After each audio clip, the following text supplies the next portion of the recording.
This is the NQAT Daily. I'm Ed. I'm with Isabel today. How's it going? It's going very well. What about you?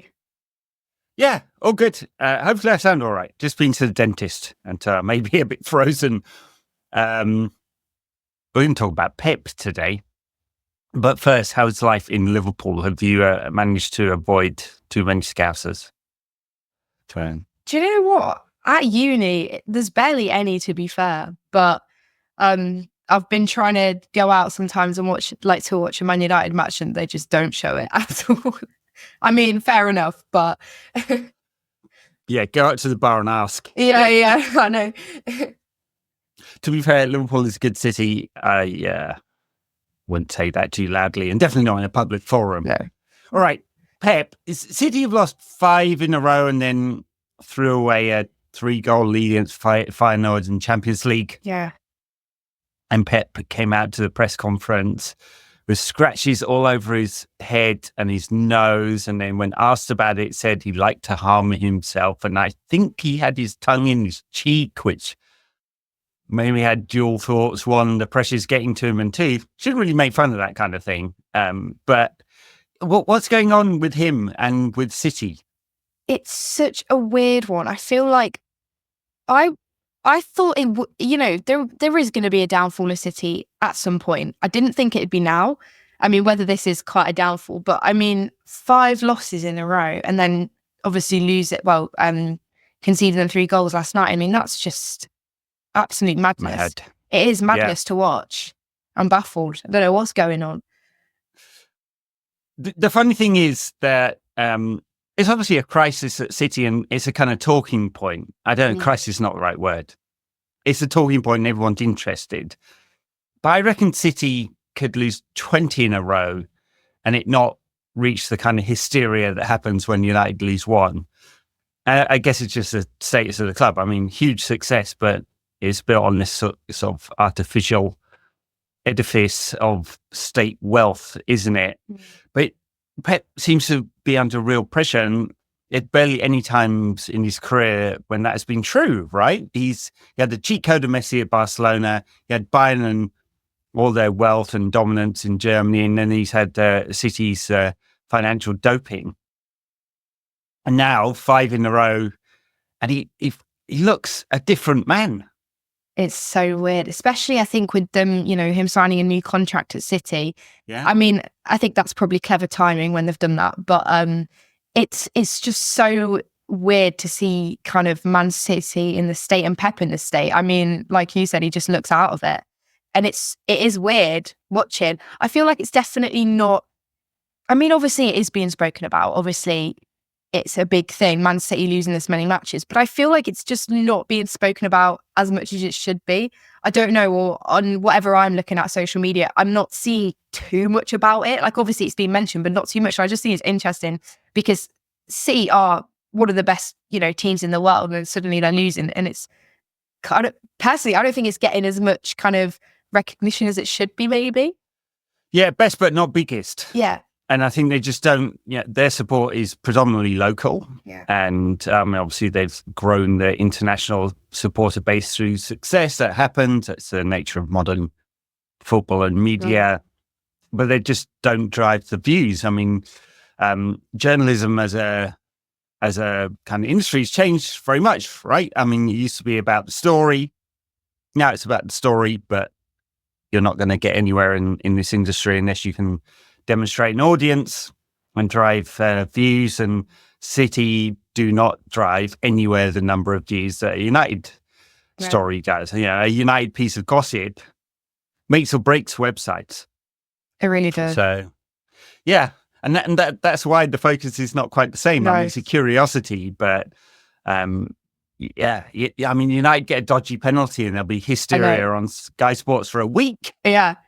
I mean, it's annoying. It's annoying watching because it's, I mean, obviously as one of our biggest rivals as well as a Man United fan, it's annoying watching this other club. And I think, I mean, obviously you could speak about all the charges as well that have not, gone with them, which is annoying in itself. I think City just get let off a lot of the time. I think this is another case. But I mean, look, maybe people will start picking up, more on it. Obviously, this many losses for City. And I think it's the fact that it's in a row as well. I mean, it's just not happened with Pep. It's just not happened. No, it has not. Never happened to Ferguson. Might just, add that. Yeah. Or even Eric Ten Hag. Exactly. All the fun we made of him. He did not lose that many in a row. Yeah. I mean, I think that the lack of hysteria is really about City's status as a club. And it goes hand in hand with the lack of credit Pep feels he gets. Because, although football media as an industry wants to focus on the football and not the politics of it all, I think fans around the world know what their success is built on, right? And they know there's a kind of artificiality about it, and so they just never get the credit. And it drives Pep absolutely wild. It drives him mad. It drives City fans wild as well. That's why they've got such a big chip on their shoulder. Yeah. And yeah, so look, small things for us United fans, because we've had a decade in the wilderness and we've had to watch that lot and win everything over and over again. So us poking a bit of fun at Pep cracking up and feeling under pressure is just, we're allowed a little mercy, aren't we? Yeah. But it is interesting how quickly the team disintegrated after Rodri got injured. Definitely. They just don't look the same. Yeah, no, I think Rodri's always been a huge part to the City team, and he really does control some of the games.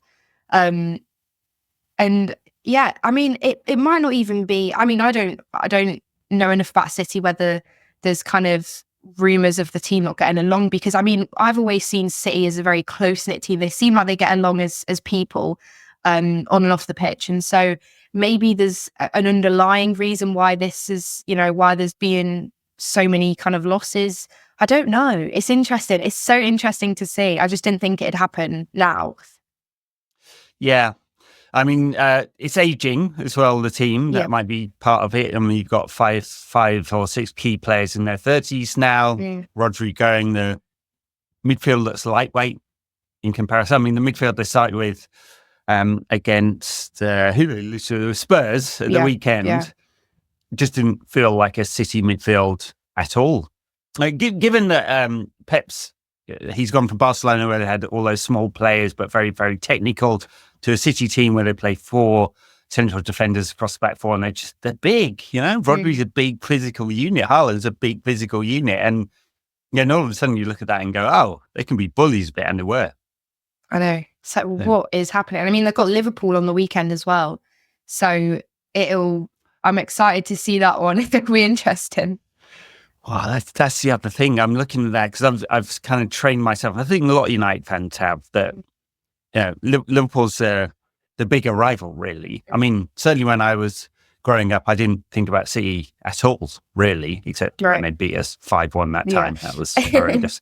And it just they just weren't that important compared to Liverpool and Leeds, and in the mid to late 2000s, of course, Arsenal were rivals on the pitch, if not historically in terms of fan bases, and City were just kind of way down there. And so with their success in recent years and Klopp being the main challenge, Klopp's Liverpool being the main challenger, I kind of almost wanted City to win the league rather than Liverpool. And that's a sentence no one ever really wants to say.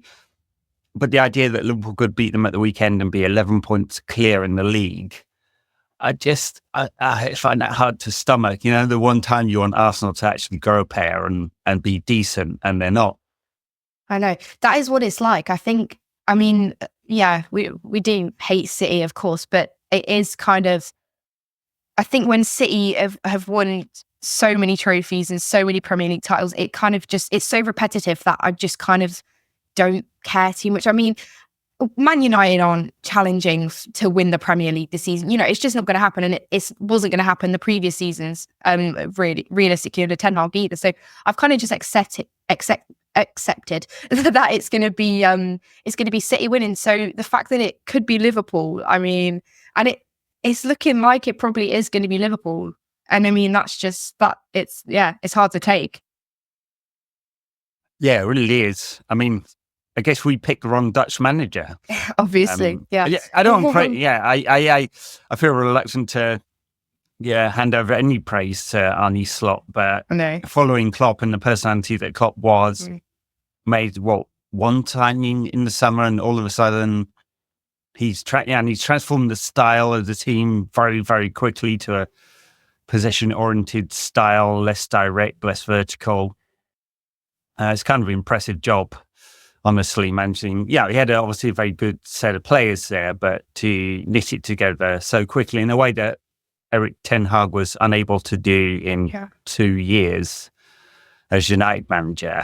Some praise there, and maybe that's part of the reason why Pep's feeling under so much pressure. It's not just that they could lose out, and Pep lost out, once or something to Liverpool in the last however many years he's been at the club, but they could lose out in a big way, and his legacy may be tarnished in some fashion as a result. That's it, isn't it? It's such a weird one. I think, you lose one match, and I think, City lose one match, and I'm surprised. But the fact that it's this many, it's just mad. And it's clearly affecting Pep. It is. So it's so weird. I just think it's weird. I just can't believe that it's actually happening. But no, it's definitely Pep's under pressure, and I think he knows he's under pressure. So he's got to sort it out. Will he? I don't know. I think so, but nothing's happened yet. No, they traditionally had this sort of post-New Year bounce, haven't they, and come on really strong. And Rodri's out for the whole season. Yeah. Maybe they'll go spend money. They didn't spend that much money recently. They've had a lot of good sales. Their FFP headroom's got to be absolutely massive. Obviously, they've got no cash issues. So they could go spend huge amounts of money and pick up whoever they want. I don't know who that might be, but, and he's one of the few managers that can get away with.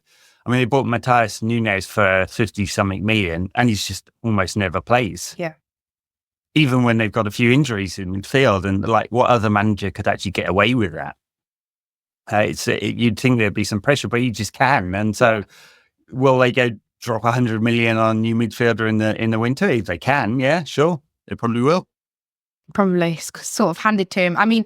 He's earned it. He's an amazing manager. He's built this City to be what they are today, but it's annoying watching as a Man United fan, I think, because I just think it's annoying. I want what they've got. I want this really good team, with a really good manager. Look, hopefully Amorim can have a good season. Obviously the match last weekend, it was fine. But no, I think maybe this is the chance. We'll do a swap around. City can be bad and we'll be good. Well, that'd be nice. For the first time in a decade. Yeah. We played them in December. Yeah. At the Etihad. So I'm hoping they're still in crisis at that point, and Amorim's had a little bit of time to get this team together. Yes. I do wonder, all the attention on Ruben Amorim, insane amounts. He even commented on it in his recent presser, just how much media he's had to do, because he'll do at least 10 media appointments across the weekend, so Friday to post game, and then a bit smaller in midweek. But all the focus has been on him, and not really Pep. And I wonder if that's getting to Pep's ego a little bit. We've got a more charming, younger, more better looking manager than City have, and maybe it's getting to Pep a little bit. The new kid in town. Maybe he's intimidated. Maybe. Yeah. I can't leave our conversation without talking a little bit about Ruben's presser, pre-Bodo Glimt presser, in which he was his usual sort of effusive and charming self. He's just got this way of warming people and making a few jokes, and he just brushed off the whole Ed Sheeran thing and said Roy Keane's the real star, and I thought it was just a very classy way of handling it. What did you think of the presser?